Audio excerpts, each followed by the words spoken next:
ہر ماں باپ کی خواہش ہوتی ہے کہ ان کی اولاد نیک، دیندار اور اللہ کی فرما بردار بنے، لیکن نیک اولاد صرف دعاؤں سے نہیں بلکہ صحیح تربیت اور اچھے ماحول سے تیار ہوتی ہے۔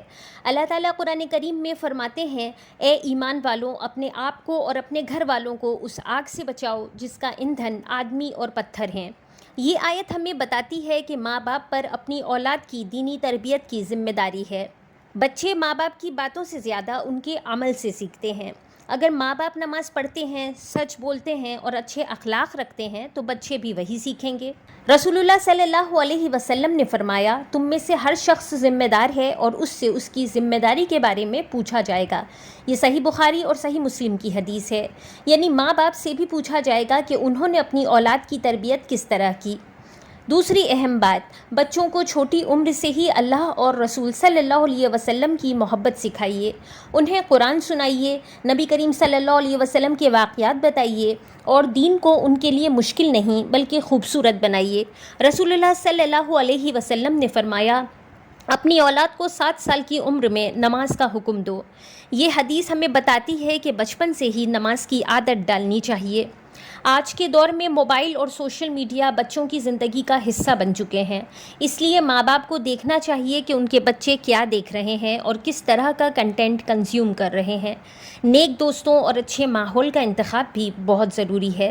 ساتھ ہی بچوں کے لیے دعا کرنا کبھی نہ چھوڑیے۔